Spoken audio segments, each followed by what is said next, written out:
મકર સંક્રાંતિના પર્વ પર મોટાભાગે લોકો પતંગ ચગાવીને આ તહેવારની ઉજવણી કરતા હોય છે, પરંતુ ચીખલી તાલુકાના ખાંભડા ગામે પાછલા 3 વર્ષથી મકર સંક્રાંતિ પર ક્રિકેટ ટુર્નામેન્ટનું ખાંભડા ક્રિકેટ એસોસિએશન દ્વારા કરવામાં આવે છે। ત્યારે મકર સંક્રાંતિના પર્વ પર વાંસદા ચીખલીના ધારાસભ્ય અનંત પટેલના હસ્તે ખાંભડા ગામે આયોજિત આદિવાસી સમાજ એસટી ગ્રામ્ય ક્રિકેટ ટુર્નામેન્ટ સિઝન 3ની શરૂઆત કરવામાં આવી હતી, જેમાં બિરસા મુંડાની પ્રતિમાને દીપ પ્રાગટ્ય કરી તેમજ નારિયેળ વધેરી અને રિબિન કાપી આ ટુર્નામેન્ટની શરૂઆત કરવામાં આવી હતી।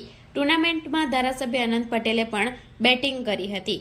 આ ટુર્નામેન્ટમાં નવસારી જિલ્લા કોંગ્રેસ પ્રમુખ શૈલેષ પટેલ, મહારૂઢી તથા ગ્રામસભાના અધ્યક્ષ રમેશભાઈ પટેલ, ગામના આગેવાનો તેમજ ગ્રામ પંચાયતના ચૂંટાયેલા સભ્યો તેમજ ગામે ગામથી રાજકીય આગેવાનો અને સામાજિક આગેવાનો સહિત ટુર્નામેન્ટમાં ભાગ લેનાર ખેલાડીઓ અને ક્રિકેટ રસિકો મોટી સંખ્યામાં હાજર રહ્યા હતા।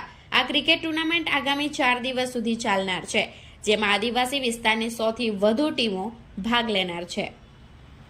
ખાંભડા યુવા ગ્રુપ આયોજિત આદિવાસી પ્રીમિયર લીગ આદિવાસી ક્રિકેટ ટુર્નામેન્ટનું આયોજન છેલ્લા 3 વર્ષથી કરવામાં આવે છે। આ વખતે પણ ખાંભડા ગામના યુવાનો દ્વારા ક્રિકેટ ટુર્નામેન્ટનું આયોજન કરવામાં આવ્યું છે।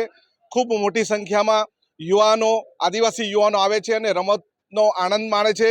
ગયા વર્ષે પણ 130 કરતાં વધારે ટીમ આવી હતી। આ વર્ષે પણ 150 કરતાં વધારે ટીમ આવે એવી શક્યતા છે।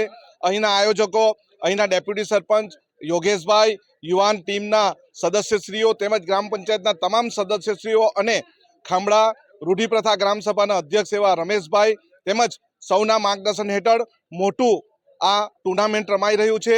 યુવાનોને એક જ અપીલ છે કે અંધશ્રદ્ધા અને વ્યસનથી દૂર રહે અને આપણા સમાજના વિકાસમાં એક ટીમ બનીને કાર્યરત થાય।